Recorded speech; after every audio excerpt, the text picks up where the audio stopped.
کہ شیخ نے ان کا خط لکھا تھا مولانا یونس صاحب کو پرچہ، اور بند کر کے بھیجا تھا لفافے میں، اور اس لفافے کے اوپر یہ لکھ دی تھی عجیب و غریب بات کہ اس کو 40 سال کے بعد کھول کے پڑھنا۔ وہ رکھا رہا۔ اب مولانا یونس صاحب نے اسے کھولا تو اس میں 2-3 باتیں لکھی تھی۔ بڑا المیہ یہ ہے کہ ہماری بعد والی نسل نے تو مطالعہ بالکل چھوڑ دیا۔ مسلسل مطالعہ ہونا چاہیے، اور وہ مطالعہ صرف ایک پہلو کا نہ ہو، دونوں پہلو ہو۔ اگر ان کے خلاف کسی نے کچھ لکھا ہے اس کو بھی پڑھیے کہ وہ کہتے کیا ہے۔ تو جب تک کہ وسیع مطالعہ نہیں ہوگا، آدمی ہر جگہ سے اپنا مضمون، اپنے لیے ضروری چیز اخذ کرنے کی صلاحیت نہیں رکھے گا تو وہ کیا کتاب لکھے گا، اور اگر لکھے گا بھی تو اس کی افادیت کیا ہو۔ ہندوستان میں تو رواج بہت کم ہو گیا، کم کوئی کام کی کتاب آتی ہے، پاکستان میں بھی، لیکن وہ سب زیادہ تر ایسی ہیں کہ ان پر اہل علم کا اعتماد نہیں ہوتا۔ نہ دین سے تعلق کم ہو، نہ دنیا کی ضروری معلومات کی کمی ہو۔ اگر ہم دنیا کی جو آج کل کی ضروریات اور ایجادات ہیں ان سے بے بہرا رہیں گے تو دنیا میں سب سے پیچھے ہو جائیں گے، اور ظاہر ہے کہ دین تو ہماری بنیادی ضرورت ہے، اس کے بغیر تو کچھ بھی ہونے والا نہیں۔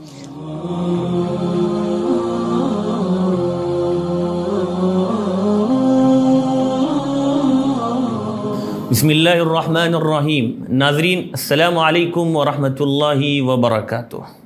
استقبال ہے آپ کا ہمارے اس خصوصی پروگرام میں، فکر و خبر کے ساتھ ایک ملاقات۔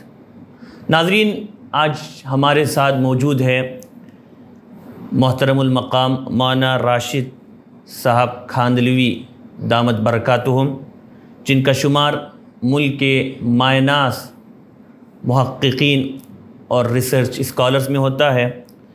بالخصوص تاریخ و سیر آپ کا خاص موضوع رہا ہے، اور اسی حوالے سے آپ اپنے تاریخی قصبے کھاندلہ میں مفتی الہی بخش اکیڈمی کے نام سے ایک بڑا علمی اور تحقیقی ادارہ چلا رہے ہیں، جس کے آپ خود ڈائریکٹر بھی ہیں۔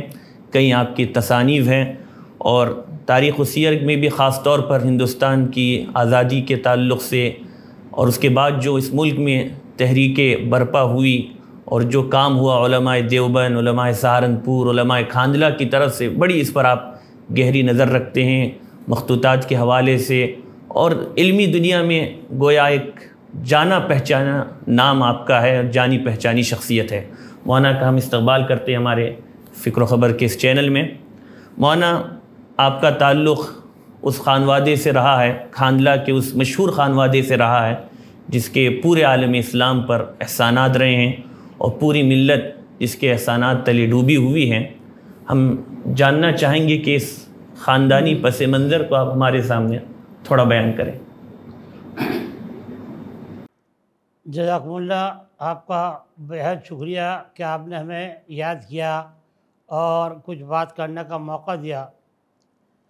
یہ جو بات آپ فرما رہے ہیں خاندان کی، پس منظر کی، یہ بات اس آدمی کے لیے تو کہنا اچھا ہے جس کا اس سے کچھ زیادہ علمی عملی تعلق ہو، لیکن تاریخی طور پر کاندھلے میں صدیقی خاندان ہے جو سیدنا ابوبکر صدیق رضی اللہ تعالیٰ عنہ کی اولاد میں ہے، اور وہ تقریباً 700 سال سے کاندھلے میں مقیم ہے، اور ہر دور میں اس میں بہت بڑے بڑے علماء، صلحاء اور کاملین پیدا ہوتے رہے۔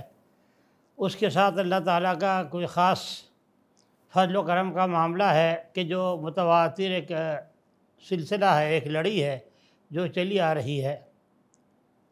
آخری دور میں جس بڑی شخصیت نے اس میں ظہور پایا، اور جس سے اس پورے ملک نے، اور خاص طور سے یہ جو آپ کا علاقہ ہے جسے آپ ضلع مظفر نگر سہارنپور کہتے ہیں، اور وہاں سے جو ادارے اور جو شخصیات ابھریں، پنپیں، اور آج ساری دنیا میں ان کا تعارف ہے، وہ تقریباً سب مفتی الہی بخش کا فیضان ہے۔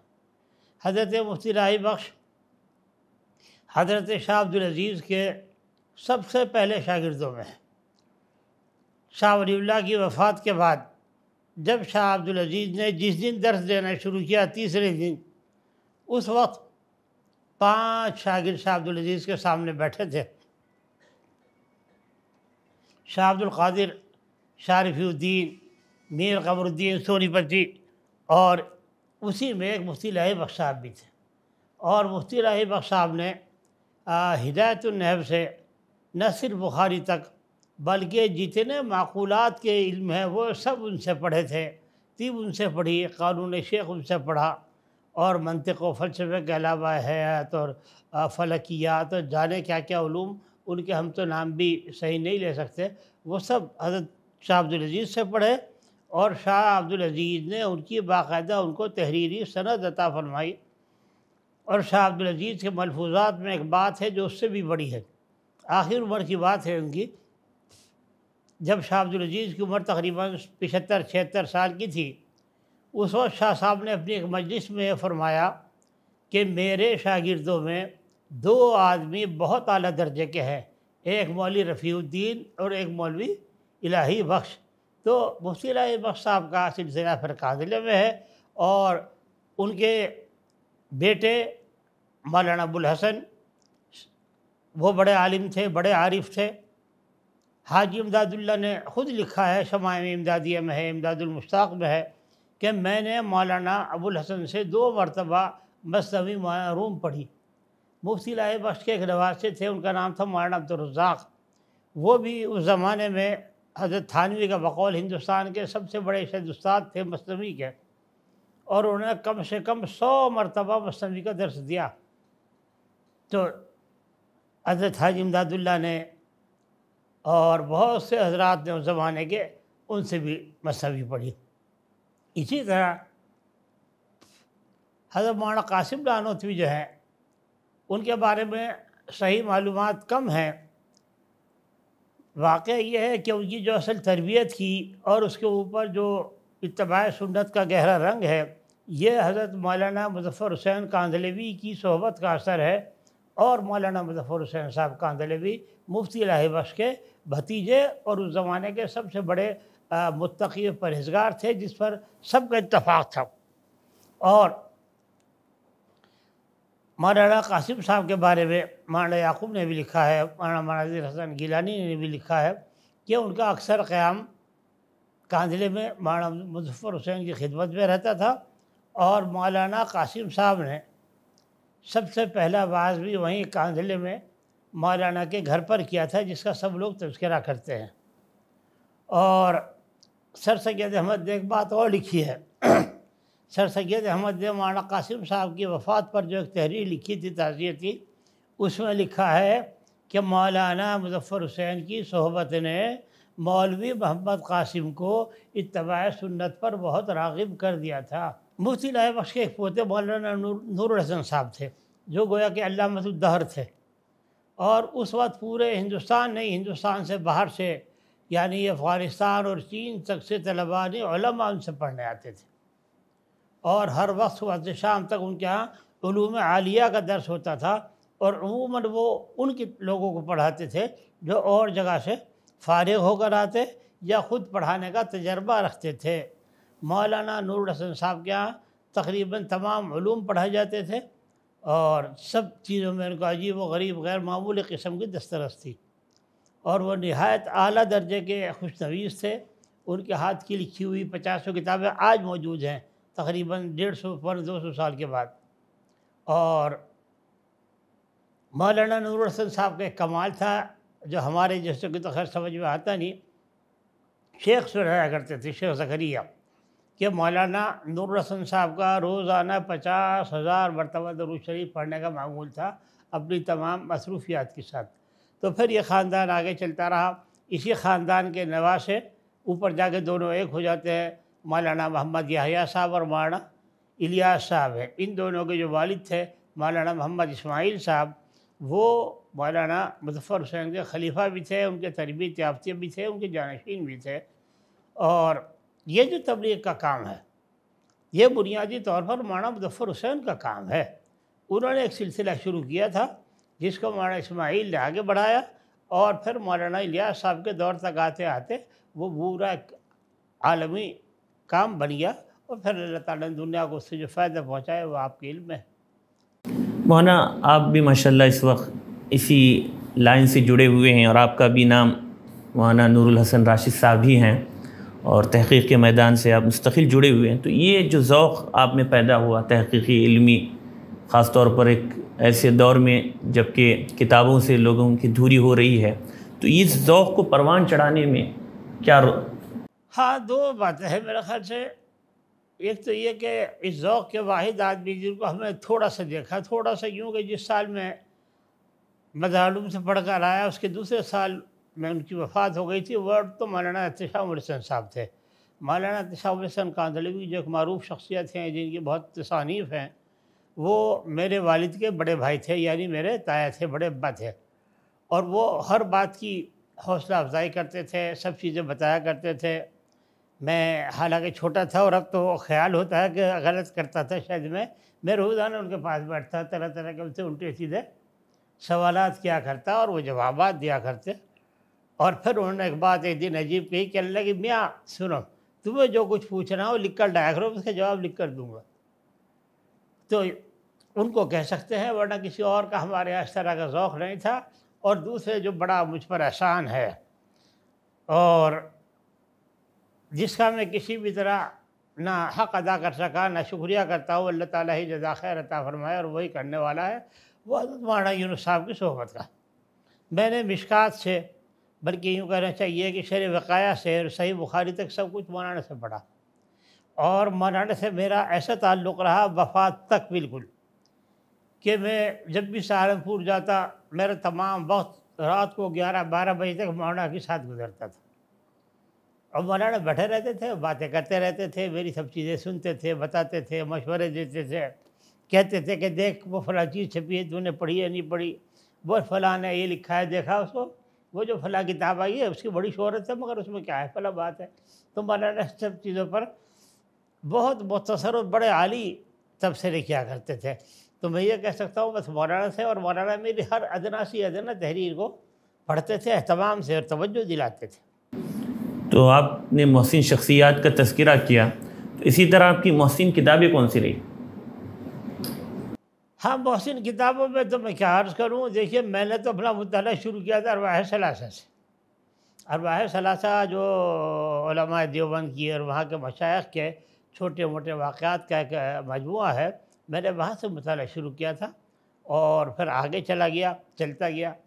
علامہ سید سلیمان کی یاد رفتگاہ میں نے بہت پڑھی، بار بار پڑھی۔ اسی طرح سب سے پہلی کتاب جس سے مجھے بہت متاثر کیا تھا، اگرچہ بالکل میری سمجھ میں نہیں آئی کبھی بھی، وہ کائنات روحانی ہے مولانا مناظر حسن گیلانی کی، اور میں نے اس وقت پڑھا تھا اس عمر میں جب وہ کتاب میری عمر پڑھنے کی نہیں تھی، 13-14 سال کی عمر ہوگی میری۔ تو اور اس کے بعد پھر الحمد للہ تعالیٰ میں مستقل پڑھتا ہی رہا۔ اردو کے جتنے بڑے ادیب ہیں، مصنفین ہیں، افسانہ نگار ہے، ناول نگار ہے، جو بھی کچھ مجھے ملا میں نے تقریباً سب پڑھا۔ تو فراغت، آپ اس وقت مفتی الہی بخش اکیڈمی کے ڈائریکٹر بھی ہیں، تو کیا یہ سلسلہ فراغت کے بعد ہی آپ کا شروع؟ جی، فراغت کے کئی سال بعد، اور اس وقت تو بات یہ ہے کہ پورا کوئی خاص بڑا منصوبہ ذہن میں نہیں تھا۔ ہم نے 2 کام کیے تھے، ایک تو حضرت مولانا علیمیہ کی 1-2 تقریریں تھیں رمضان کے موضوع پر، جو انہوں نے سہارنپور میں کی تھی شیخ زکریا کے ہاں آنے والے معتکفین سے، اور اس وقت آنے والے بہت تھوڑے ہوتے تھے۔ یہ جو مدرسہ قدیم کی مسجد ہے سہارنپور میں، اس میں مولانا علیمیہ کے 2 سال بیانات ہوئے، میں نے انہوں نے ٹیپ کیا، ان کو لکھا، ان کو شائع کیا تھا۔ یہاں سے میرا سلسلہ شروع ہوتا ہے۔ پھر مجھے ایک جگہ سے، ہمارے کاندھلے میں ہمارے ایک استاد تھے، ان کے پاس سے حضرت حاجی امداد اللہ کے، حضرت مولانا رشید احمد گنگوہی کے کچھ خطوط ملے، اصل خطوط ان کے ہاتھ کے لکھے ہوئے، ان سب کو میں نے مرتب کر کے شائع کیا، اس پہ حواشی لکھے اور اسے چھاپا، اور صاحب مجھے آج تک تعجب ہے کہ اس کی بہت زیادہ پذیرائی ہوئی۔ بڑے بڑے لوگوں نے کہا کہ تم نے یہ سب باتیں کس سے سیکھی؟ مولانا منظور نعمانی نے لکھا کہ تم نے ساری باتیں کہاں سے سیکھ لی؟ مولانا علیمیہ نے اور لوگوں نے اس سے بڑا استعجاب کا اظہار کیا۔ تو وہاں سے میرا یہ ناچیز سفر شروع ہوا تھا، اور جو کسی نہ کسی شکل میں الحمد للہ تعالیٰ اب تک چل رہا ہے۔ تو حضرت شیخ کے پاس بھی آپ کو پڑھنے کا موقع ملا اور ان کی صحبت میں شیخ کی صحبت تو ہم تو گھر کے فرد تھے، تقریباً میں 3 سال رہا سہارنپور میں۔ شیخ کے یہاں کھانا پینا تھا، وہیں چائے پینا، ناشتہ، دن میں 10 مرتبہ جانا ہوتا تھا۔ اور شیخ کی جو خاص محفل ہوتی تھی، ایک محفل ہوتی تھی شیخ کی عشاء کے بعد، جس میں ہر ایک کو آنے کی اجازت نہیں تھی، گویا اس کے لیے باقاعدہ پہلے سے وہ خود منظوری دیتے تھے کون آئے گا، اور بعضوں کو نکال دیا کرتے تھے کہ تمہارا یہاں کوئی کام نہیں ہے، جاؤ۔ وہ بے تکلف مجلس ہوتی تھی عشاء کے بعد تقریباً 1 گھنٹے کی، اور اس میں خاص مہمان ہوتے تھے، بہت بڑے بڑے علماء جو بہت خواص ہیں، یا گھر کے چند افراد، یا شیخ کے چند خدام، بس 15-20 آدمی، اس سے زیادہ کبھی نہیں ہوئے۔ اس میں 2 باتیں ہوتی تھی، کھانا پینا بھی چلتا تھا، خوب ناشتہ، اور اسی میں پھر لطیفے چٹکلے بھی چلتے تھے۔ شیخ بڑی مزے کی باتیں کیا کرتے تھے۔ وہ جو شیخ تھے جن سے ہم اس وقت ملتے تھے وہ دوسرے تھے، اور جن سے ہم دن میں ملتے تھے وہ دوسرے تھے، اور جن سے ہم دارالحدیث میں ملتے تھے وہ دوسرے تھے۔ تو الگ الگ رنگ ہوا کرتا، بالکل الگ الگ۔ رات کو شیخ بہت بے تکلف ہوتے تھے، اور بڑی تفریحی اور مزے کی باتیں بھی کرتے تھے، شعر بھی سناتے تھے، لطیفے بھی سناتے تھے۔ اور شیخ سے پھر ہم نے مشارق الانوار پڑھی تھی سغانی کی، جو غالباً شیخ نے کسی کو نہیں پڑھائی۔ مغرب کے بعد اس کا درس ہوتا تھا، وہ وہیں اپنے بسترے پر لیٹے لیٹے پڑھاتے تھے، ہم پڑھا کرتے تھے۔ میں تھا، مولی زبیر صاحب تھے، اور مولی شاہد، ہم تینوں نے مشارق الانوار پڑھی سغانی شیخ سے، اور شیخ جو فرماتے تھے میں ان کی افادات لکھ لیا کرتا تھا، موجود ہیں سب۔ اور دوسرے، ہماری جب بخاری شریف شروع ہوئی، وہ مولانا یونس صاحب کا پہلا سال تھا بخاری کا۔ تو حضرت شیخ مدینہ اس وقت چلے گئے؟ نہیں، شیخ نے افتتاح کرایا تھا اس کا افتتاح شیخ نے کرایا تھا، اور اختتام بھی شیخ نے ہی کرایا تھا۔ اور اسی میں 2 باتیں ہوئی تھی۔ ایک تو جب بخاری کا سبق ہوتا رہا کئی دن تک، 7-8 دن تک، شیخ پوچھنے لگے، ارے بتا مولی یونس نے کیا پڑھایا 8 دن میں؟ شیخ اسی طرح بولتے تھے، ارے بتا شیخ نے کیا مولی یونس نے کیا پڑھایا۔ اور پھر جب شیخ تشریف لائے تو اختتام بھی انہوں نے کیا تھا۔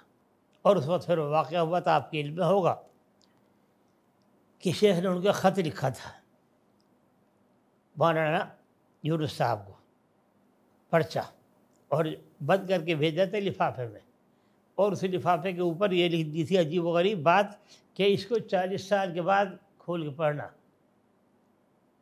وہ رکھا رہا۔ اب مولانا یونس صاحب نے اسے کھولا تو اس میں 2-3 باتیں لکھی تھی۔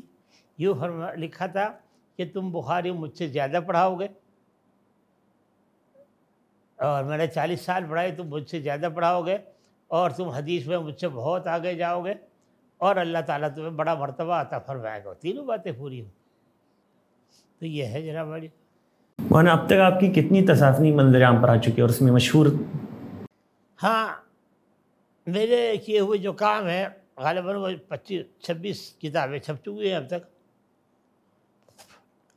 8-10 کتابیں کمپوز ہوئی بالکل تیار رکھی ہیں طباعت کے لیے، اور بھی کام تو کچھ نہ کچھ چلتا ہی رہتا ہے۔ امید ہے کہ انشاءاللہ اگر زندگی ہے تو وہ 45-50 تو ہو ہی جائیں گی۔ اور میری کتابوں میں نے بھی عرض کیا، سب سے پہلے تو مجموعہ مکتوبات تھا، جس میں حاجی امداد اللہ کے اور مولانا گنگوہی کے خطوط ہیں، غیر مطبوعہ کاندرے کے ایک صاحب تھے، ان کے نام میں نے اس پہ تفصیلی حواشی لکھی ہے ان کا۔ اس کے بعد جس کتاب کو عام طور پہ سب سے زیادہ مقبولیت حاصل ہوئی اور لوگوں نے اس کی بڑی زیادہ پذیرائی کی، وہ میری کتاب ہے قاسم العلوم حضرت مولانا محمد قاسم نانوتوی پر، جو تقریباً 850 صفحے کی کتاب ہے۔ پہلی جلد اس کی آئی ہے، اس کی ایک جلد کی تیاری اور ہے، امید ہے انشاءاللہ وہ اور آئے گی۔ ایک اور بڑی کتاب میری باقیات فتاوی رشیدیہ ہے، حضرت مولانا رشید احمد گنگوہی کے جو فتاوی چھپے ہیں، میں نے وہ فتاوی تلاش کیے جو اب تک چھپے نہیں تھے کہیں، بلکہ جن کا کہنا چاہیے کہیں تذکرہ بھی نہیں ملتا۔ اور اللہ تعالیٰ نے اس میں ایسی کامیابی بھی عطا فرمائی کہ مجھے تقریباً 1000 فتاویٰ ایسے ملے جس میں 450 500 فتاویٰ خود حضرت مولانا کے ہاتھ کے لکھے ہوئے ہیں۔ میں نے اس کو ایک بڑے مجموعے کی صورت میں مرتب کیا، وہ بھی سب بڑے سائز کی 750 صفحے کی کتاب ہے، اور اس پر بھی تقریباً 150 صفحے کا مقدمہ ہے میرا، اس کے حواشی، اس کی تعلیقات، اس کی تخریج، جو سب کام کیا ہے، اور الحمدللہ وہ چھپ چکی ہے۔ پاکستان میں کئی مرتبہ چھپ گئی ہے، ہمارا بھی ایڈیشن بہت بڑا ہم نے چھاپا تھا، 2100 نسخے، کوئی نہیں چھاپتا ہندوستان میں ایسی کتابیں اس طرح، لیکن وہ اسی 1 سال میں ختم ہو گئی تھی۔ اب دوبارہ اس کی تیاری ہو رہی ہے آج کل، انشاءاللہ امید ہے کہ 2-4 مہینے میں آ جائے گی۔ مولانا چونکہ اس میدان میں آپ کا بڑا تجربہ رہا ہے اور ہمارے ناظرین میں ایک بڑی تعداد علماء کی اور طلباء کی بھی ہے، تو تصانیف کے تعلق سے اس کا کیا طریقہ کار ہونا چاہیے؟ دیکھیے 2 چیزیں الگ الگ ہیں۔ تصانیف کا ایک تو ہے طریقہ کار، اس میں کتنے ابواب ہوں، کیا ترتیبات ہوں، اس میں تو اختلاف ہو سکتا ہے، لیکن جو اس کی بنیاد ہے وہ ہے آدمی کا وسیع مطالعہ، اتنا مطالعہ کہ آدمی اس کے بارے میں رائے دے سکے، آدمی اس کی تحقیق و تنقید کر سکے، اور جو باتیں آپ صرف نقل کر رہے ہیں اس میں تو کچھ بہت زیادہ اس کی اہمیت نہیں ہوتی نا۔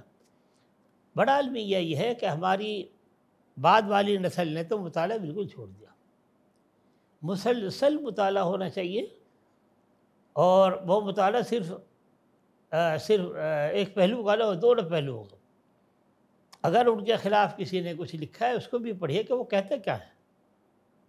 تو جب تک کہ وسیع مطالعہ نہیں ہوگا، آدمی ہر جگہ سے اپنا مضمون، اپنے لیے ضروری چیز اخذ کرنے کی صلاحیت نہیں رکھے گا، تو وہ کیا کتاب لکھے گا، اور اگر لکھے گا بھی تو اس کی افادیت کیا ہوگی۔ اسی لیے آج کل جو ہماری کتابیں عام طور سے چھپ رہی ہیں، ہندوستان میں تو رواج بہت کم ہو گیا، کم کوئی کام کی کتاب آتی ہے، پاکستان میں بھی، لیکن وہ سب زیادہ تر ایسی ہیں کہ ان پر اہل علم کا اعتماد نہیں ہوتا، وہ حوالہ جاتی یا ریفرنس بک نہیں کہلائی جا سکتی۔ میں نے تذکرہ کیا، بھی میری کتاب اور ہے حضرت مولانا مملوک علی نانوتوی پر۔ مولانا مملوک علی صاحب کو استاذ الکل کہا جاتا ہے، اور بالکل صحیح کہا جاتا ہے۔